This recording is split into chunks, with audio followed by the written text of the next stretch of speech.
বরেন্দ্র বহুমুখী উন্নয়ন কর্তৃপক্ষ বিএমডি এর চেয়ারম্যান ও জাতীয়তাবাদী কৃষক দলের সভাপতি কৃষিবিদ হাসান জাফির তুহিন বলেছেন, বরেন্দ্র অঞ্চলে ধীরে ধীরে ভূগর্ভস্থ পানির স্তর নিচে নেমে যাচ্ছে, তাই সরকার ভূ উপরিস্থ পানি ব্যবহারের প্রতি গুরুত্ব দিচ্ছে। শনিবার 22 আগস্ট চাঁপাইনবাবগঞ্জে বিএমডি এর বীজ প্রক্রিয়াজাতকরণ কেন্দ্র, খাল, নদী ও বরেন্দ্র অঞ্চলের ফসলি মাঠ পরিদর্শন এবং কৃষকদের সঙ্গে মত বিনিময় শেষে তিনি এসব কথা বলেন। এ সময় হাসান জাফির বলেন, পানির স্তর পরিস্থিতি বিবেচনায় রেখে চাঁপাইনবাবগঞ্জের গোমস্তাপুর উপজেলার রোহনপুরে মহানন্দা নদী থেকে পানি উত্তোলন করে খালে ফেলার পর আবার তা জমিতে সেচ কাজে ব্যবহারের পরিকল্পনা গ্রহণ করা হয়েছে। এতে ব্যয় হবে প্রায় 1000 কোটি টাকা। তিনি বলেন, প্রকল্পটি বাস্তবায়ন হলে চাঁপাইনবাবগঞ্জ ও নওগাঁর কয়েকটি উপজেলার কৃষকরা উপকৃত হবেন। এলাকার কৃষকদের কথা চিন্তা করে প্রধানমন্ত্রী প্রকল্প বাস্তবায়নে প্রাথমিকভাবে মত দিয়েছেন। আশা করা যায় আগামী অর্থ বছর থেকেই এর কার্যক্রম শুরু হবে। তিনি আরও বলেন, আগামী 10 বছরের মধ্যে বরেন্দ্র অঞ্চলে সেচ কাজে বিদ্যুৎ ব্যবহার বন্ধ করা হবে। সৌর বিদ্যুৎ ব্যবহার করে বরেন্দ্র অঞ্চলের 1700টি পাম্প চালানোর পরিকল্পনা নেওয়া হয়েছে, যাতে চলমান বিদ্যুৎ ব্যবস্থার উপর নির্ভরতা না থাকে। খাল খনন করে নদী ও খালের বর্ষার পানি ধরে রেখে শুষ্ক মৌসুমে ব্যবহার করা হবে। এছাড়াও ভূ উপরিস্থ পানি ব্যবহার নিশ্চিত করতে আগামী 5 বছরের মধ্যে 20,000 কিলোমিটার খাল খনন করা হবে। এ সময় আরও উপস্থিত ছিলেন বিএমডি এর নির্বাহী পরিচালক জাহাঙ্গীর আলম খান, বিএমডি এর রাজশাহী অঞ্চলের নির্বাহী প্রকৌশলী মোস্তাফিজুর রহমান, বিএমডি এর চাঁপাইনবাবগঞ্জ কার্যালয়ের নির্বাহী প্রকৌশলী আল মামুনুর রশিদ সহ বিএমডি এর বিভিন্ন পর্যায়ের কর্মকর্তাবৃন্দ। একটা ব্যাকগ্রাউন্ডে পঞ্চায়েত বাড়ি পুনরায় হয়েছে, ওই যে কন্ট্যাক্ট সবাই জানালো যে আমরা একটা প্রজেক্ট দাঁড় করিয়েছি, সেটা হচ্ছে সরকারের যে অবস্থা, অর্থনৈতিক অবস্থা খারাপ, বিগত গভর্নমেন্ট 23 লক্ষ করে লোন করে গেছেন। জি জি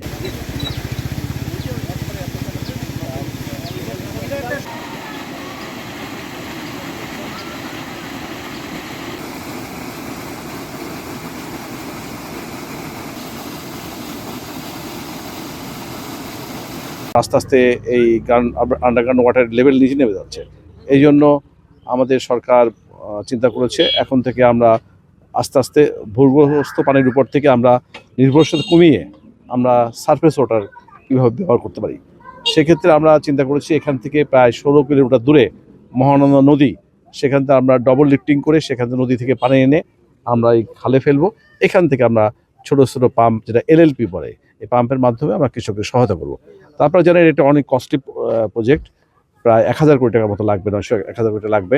তা আমরা মনে করছি যে এই কয়েকটি উপজেলা এখানে কৃষকরা উপকার হবে। তারপরেও আমাদের মাননীয় প্রধানমন্ত্রী অ্যাগ্রি করেছেন যে এই বিষয়টি উনি এলাকার কৃষকদের কথা চিন্তা করে উনি প্রাথমিকভাবে রাজি হয়েছেন। এটা কাজ চলছে, আমরা আশা করি যে আগামী অর্থবছর থেকে এটা কার্যক্রম শুরু হবে। আমরা মনে করি যে এই সরকার শুরু থেকে দেখছেন কৃষক বান্ধব সরকার, ক্ষমতা আসার মাত্র কয়েকদিনের মাথায় বাংলাদেশে 13 লক্ষ কৃষকের 10,000 টাকার কৃষি ঋণ মকুব করেছে এবং ইতিমধ্যেই নির্বাচিত প্রতিশ্রুতি অনুযায়ী ফ্যামিলি কার্ড কৃষক কার্ডের কার্যক্রম শুরু করেছে। সবগুলো প্রতিশ্রুতি দিন দিন বাস্তবায়ন করছে। বরাবরই বিএনপি সরকার কৃষক বান্ধব সরকার, বিশেষ করে তারেক রহমানের নেতৃত্বে যে সরকার, সেটা একদমই কৃষকের পাশে থাকার জন্য প্রতিশ্রুতি দিয়েছে নির্বাচন আগে, এখনও সেই প্রতিশ্রুতি ব্যবহার করছে। আর এই যে অঞ্চলটা, এটা বাংলাদেশের সবচেয়ে ড্রট এলাকা, সবচেয়ে শুষ্ক এলাকা।